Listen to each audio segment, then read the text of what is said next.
We want to solve the given radical equation. Notice how our equation contains one square root, and therefore we'll solve the equation using the steps shown below for solving equations with one radical. Step 1 is to isolate the radical on one side of the equation, and notice for our equation, the square root is already isolated on the left side of the equation. Step 2, we raise both sides of the equation to the power of the index, and again, because we have a square root, we'll begin by squaring both sides of the equation.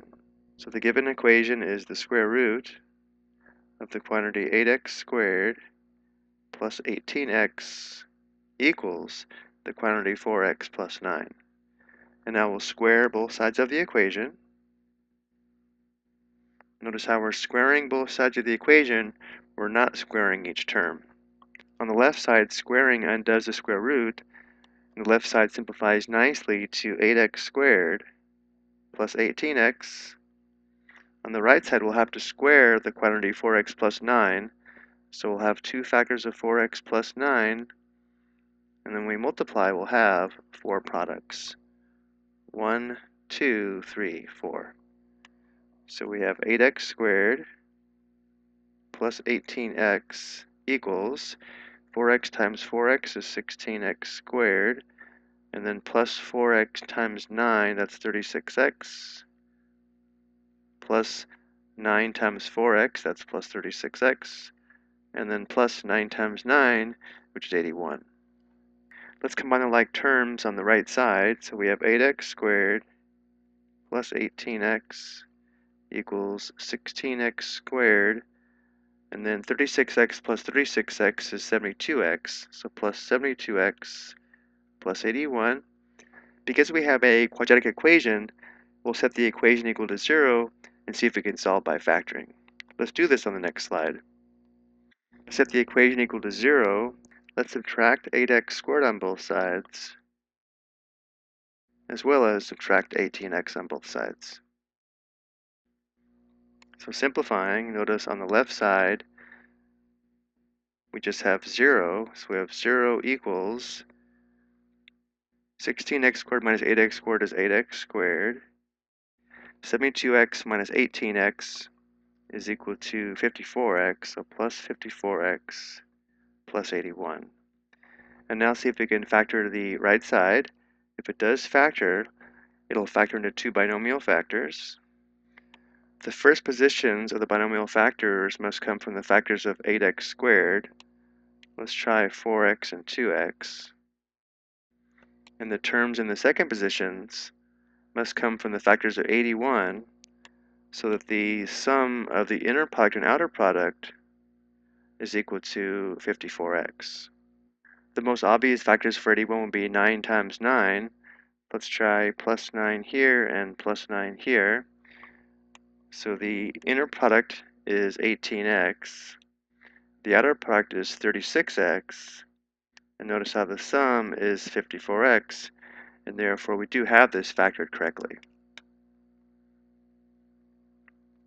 From here, this product is equal to 0 when 4x plus 9 equals 0, or when 2x plus 9 equals 0. So solving this equation for x, we'd subtract 9 on both sides first, giving us 4x equals negative 9. And then dividing both sides by 4, we have x equals negative 9/4, or solving for x here, we would subtract 9 on both sides, giving us 2x equals negative 9. Dividing both sides by 2, we have x equals negative 9/2. So from our equation, we have two possible solutions. But sometimes when solving radical equations, what we think are solutions don't work in the original equation. So we do need to make sure that these solutions actually satisfy the original equation. And let's do this on the next slide. Let's first check x equals negative 9/4. So we'll substitute negative 9/4 into the original equation. So we'd have the square root of 8 times negative 9/4 squared plus 18 times negative 9/4 equals 4 times negative 9/4 plus 9. So right now the question is, does the left side equal the right side? If it does, x equals negative 9/4 is a solution. If it doesn't, this is what's called an extraneous solution.